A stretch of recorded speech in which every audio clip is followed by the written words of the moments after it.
মুর্শিদাবাদের জলঙ্গির সীমান্তে বসছে কাঁটা তার। সূত্রের খবর, জলঙ্গির সীমান্তে 200 কিলোমিটার খোলা অংশে বসতে পারে কাঁটা তার। অনুপ্রবেশকারী বাংলাদেশি রুখতে কড়া পদক্ষেপ বিএসএফের। ভারত বাংলাদেশ সীমান্তের ভূখণ্ডে রয়েছে পদ্মা নদী। সুতরাং এই পদ্মা নদীর জল শুকিয়ে গেলে অনুপ্রবেশকারীদের দৌরাত্ম্য বাড়ে।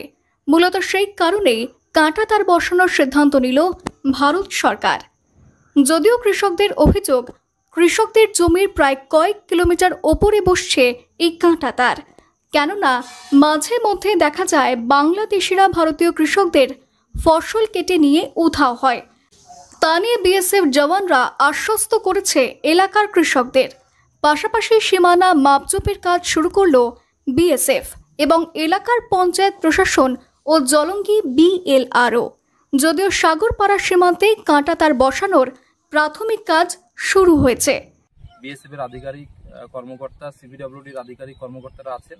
এখানে মাপজোক চলছে এবং এই মাপজোকের পরে যে রাস্তাটা গ্রামের মানুষ, এলাকাবাসী এবং আমরা বলছিলাম যে গ্রাম পঞ্চায়েতের রাস্তা, সেটি গ্রাম পঞ্চায়েতের রাস্তা হিসেবেই চিহ্নিত হলো এবং সিদ্ধান্ত হলো সিপিডব্লিউডি যে জায়গা এখানে মার্কিং হলো, সেই সিপিডব্লিউডির জায়গা দিয়ে, সেন্ট্রাল গভর্নমেন্টের জায়গা দিয়ে আগামী দিনে ঢালাই রাস্তা এবং কাঁটাতার নির্মাণ হবে। জানা গিয়েছে জলঙ্গির সীমান্ত এই কাঁটাতার দিয়ে ঘেরার কাজ শুরু করা হয়েছে। যদিও 0 পয়েন্ট থেকে 3 থেকে 4 কিলোমিটার ওপরে কাঁটা তার হওয়াতে অনেক সমস্যার সম্মুখীন হতে হবে কৃষকদের বলেই দাবি স্থানীয় কৃষকদের। অন্যদিকে কাঁটা তার হওয়ায় কৃষি কাজ নিয়ে সমস্যা হলেও সুরক্ষিত থাকবে বাংলাদেশের আক্রমণের হাত থেকে।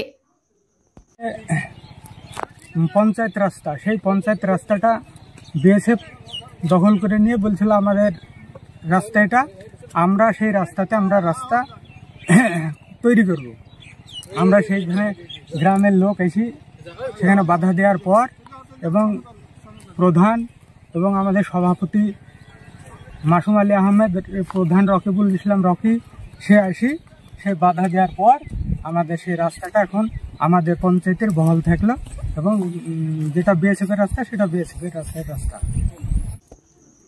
প্রসঙ্গত, ভারত বাংলাদেশ সীমান্তকে কয়েকটি ভাগে ভাগ করে নিয়েছে বিএসএফ। এর মধ্যে পশ্চিমবঙ্গে রয়েছে উত্তরবঙ্গ ফ্রন্টিয়ার, দক্ষিণবঙ্গ ফ্রন্টিয়ার এবং গুয়াহাটি ফ্রন্টিয়ার। মুর্শিদাবাদ পরে দক্ষিণবঙ্গ ফ্রন্টিয়ারের মধ্যে।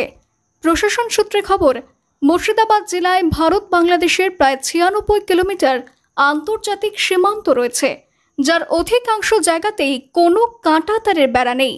সম্প্রতি বাংলাদেশ থেকে ভারতে বেআইনিভাবে বিভিন্ন সময় অনুপ্রবেশকারী ঢুকছে, তাও আবার জলঙ্গি, কখনো সাগরপাড়া দিয়ে। ফলে এবার অনুপ্রবেশকারী রুখতেই প্রশাসনের নয়া উদ্যোগ গ্রহণ বলেই জানা গিয়েছে। জলঙ্গি বিধানসভার চুয়াপাড়া গ্রাম পঞ্চায়েতের সরকারপাড়া সংসদ এলাকায় বাংলাদেশ সীমান্তবর্তী এলাকা হয়। এখানে সেন্ট্রাল গভর্নমেন্টের পক্ষ থেকে রাস্তা এবং ফেন্সিং, কাঁটাতারের ব্যবস্থা গ্রহণ করা হয়েছে। খুব দ্রুত সেই নির্মাণ কাজ শুরু হবে। এখানে গ্রাম পঞ্চায়েতের একটা রাস্তার সঙ্গে সিপিডব্লিউডির একটা রাস্তা সংক্রান্ত সমস্যা দীর্ঘদিন ধরে চলছিল।